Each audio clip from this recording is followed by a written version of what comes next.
Как и любая большая трагедия, 11 сентября обросло огромным количеством самых невероятных слухов и теорий заговора. И о том, что к терактам могли быть причастны американские власти, и о том, что самолеты никуда не врезались, а в основании торгового центра была заложена взрывчатка, и даже о том, что никаких самолетов не было.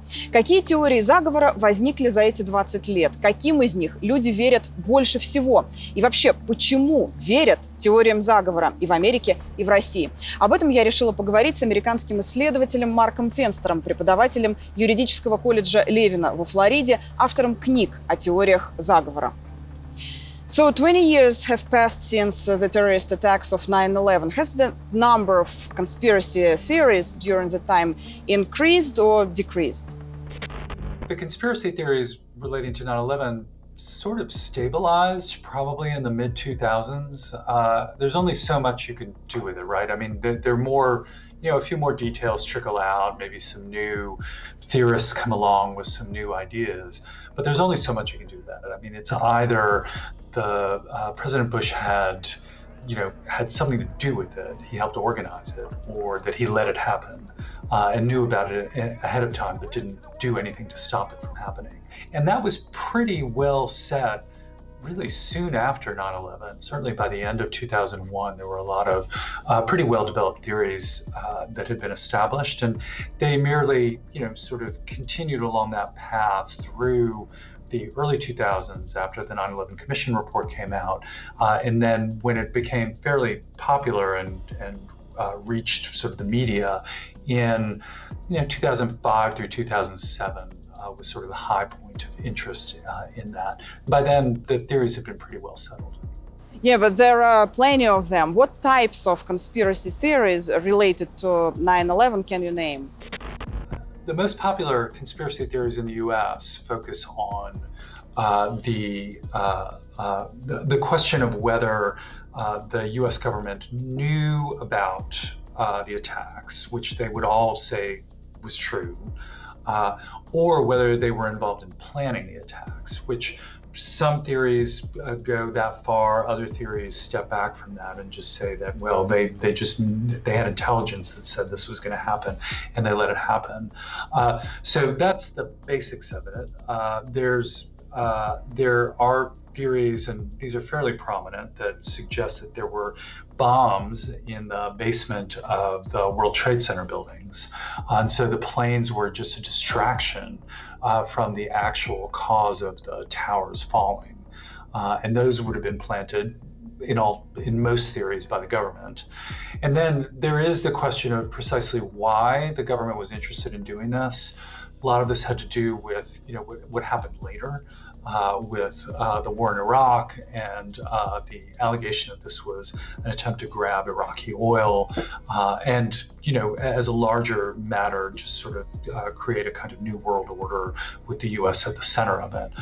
There are also, and I think these are more popular in the Middle East and in Europe, there are also some anti-Semitic theories that say the Mossad was behind it, that Jews were warned who worked in the buildings not to show up that day, which I can say from personal experience from someone I knew who was in the building, that's false. So there are theories like that. As far as I know, there are some absolutely incredible conspiracy theories about 9/11, those that don't sound realistic. What are they about? Yeah. Well, the most incredible ones suggest that lasers were used to bring down the towers, where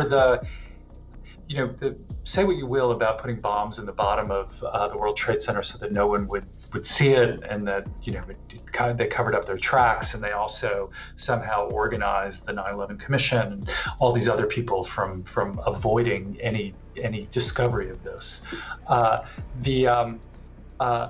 At least that makes some sense, that, okay, you put some bombs at the bottom of tall buildings and they're going to come down.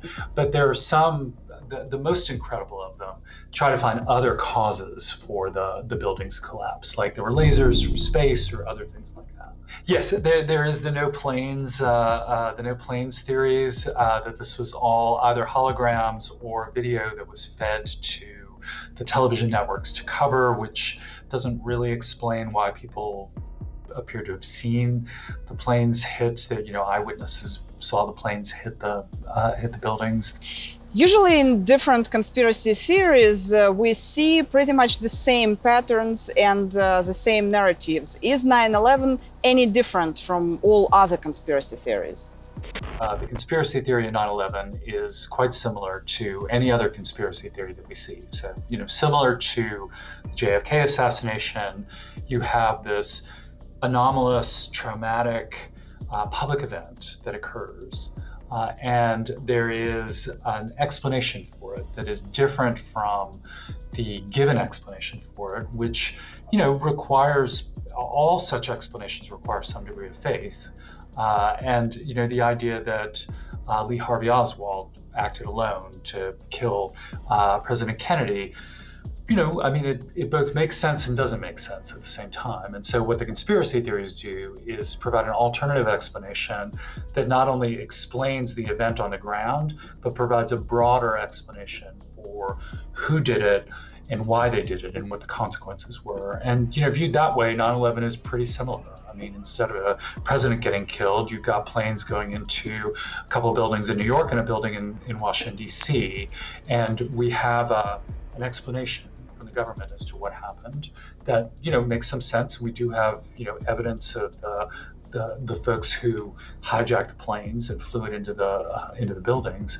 But then we've got this alternative explanation that either includes all the things that are described in the 9/11 Commission report, but add additional facts, as well as a much broader explanation. Or we have a completely different description and explanation of what happened. I think, maybe I'm mistaken, that conspiracy theories mostly flourish in the autocracies, because in countries like, for example, Russia or Belarus, people don't trust their government. Why did it happen in America? Oh, well, it's been happening in America for as long as we've been a country. We have, we had conspiracy theories before we had our revolution. We had conspiracy theories in the days following the revolution. We've had conspiracy theories throughout our history. It is very much a part of political rhetoric. When individuals are running for public office, they will often say, they'll describe their opponent and the opposing party as being, not necessarily part of a conspiracy, though they may do that, but they will imply that there's something corrupt about them or something that, is scary about them, that we need to make sure that they never get into office. So it's long been a part of American culture, political culture. The popularity of conspiracy theories in the US and attention to them, goes up and down based upon how the economy is doing, current events, how the political parties are acting, other things like that. But I can certainly see within autocracies, because within autocracies, there's not only the conspiracy theory from below, where you have people who are trying to explain how it is that the leader has captured power and is acting in the way they're acting, but you also have conspiracy theories from above, where the leadership, the autocrat, and the government will be describing other governments or elements within the state, particularly their opposition, as being conspiracy theorists, or I'm sorry, part of a conspiracy.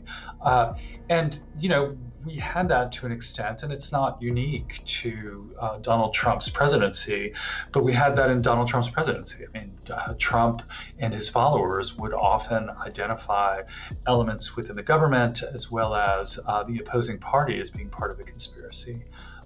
So we've remained a democracy, not always perfect, but we've remained a democracy, and yet we can look sometimes like autocracies in the way in which we organize some of our political beliefs by conspiracy theories. So speaking of the last 20 years, we had some kind of technology revolution, right? We have internet, we have smartphones, etc. What role does it all play in the spreading of conspiracy theories? Well, let's start with what we know, which is that it's clear that conspiracy theories spread really well on the internet. They were spreading in the early and mid 2000s, mostly on blogs and web pages, and they're spreading now through social media. especially, as well as, things like 4chan and 8chan, which are message boards, are similar to things that were around in the early 2000s and were ways by which 9/11 conspiracy theories circulated. So it is much easier and much less expensive to circulate your theories. A really interesting question is, does that mean more people believe in conspiracy theories, or that we just notice that people believe in conspiracy theories more, but it might be the same number? I had done in 2008, I compared the public polling around the Kennedy assassination and believing conspiracy theories about the Kennedy assassination with public polling about 9/11 and conspiracy theories about 9/11. And what was interesting was the extent to which they looked really similar. In some ways, that more people more quickly believed in conspiracy theories about 9/11. About the JFK assassination as believed in conspiracy theories about 9/11, which complicates our belief that everything's changed because of the internet, because there was no internet in 1964 through 1968. Do you believe that, let's say, another 20 years will pass and people will no longer believe in conspiracy theories about 9/11 because they will have all the information? Is it possible? So, two things. First, conspiracy theories are, like old pop songs. They, people forget them for a while and then they come back into vogue because of something. So, the belief in a flat Earth has come back around, and people were talking about it a few years ago. The belief that the moon landings were fake in the United States, they weren't particularly popular. People weren't paying attention to them, and then an anniversary comes along and people start talking about it again. So they are just old things that, when we are reminded of the old thing, we are then reminded too of the fact that there were conspiracy theories about them, and people who are conspiracy theorists will remember them and sort of stitch them into their larger conspiracy theory to explain what's happening today based upon what was happening 15 years ago, 20 years ago, 50 years ago. And so they'll rope in 9/11 for that. It never seems to matter just how much information we have. So at this point, we have a lot of documents and a lot of information about the Kennedy assassination that don't necessarily close off some of the less crazy theories. But just recently during President Trump's presidency, he under existing legislation, he released more documents, and I think the conspiracy theorists looked at them and found some of them to confirm their theories, some of them that they could explain away, and a lot of documents and information was disclosed about 9/11 by the 9/11 Commission. And the 9/11 Commission itself attempted to consider the possibility that that had already become reality, that people were going to believe in conspiracy theories surrounding 9/11. So they tried to stop that from occurring by releasing a lot of documents, having a lot of public hearings. The two lead commissioners went around and did lots of interviews and wrote a book after the fact and other things like that. And it just didn't really matter. No matter how much information gets disclosed, it's not going to necessarily explain away all of the anomalies from the event, nor is it going to stop people from believing in the kinds of things that conspiracy theories offer.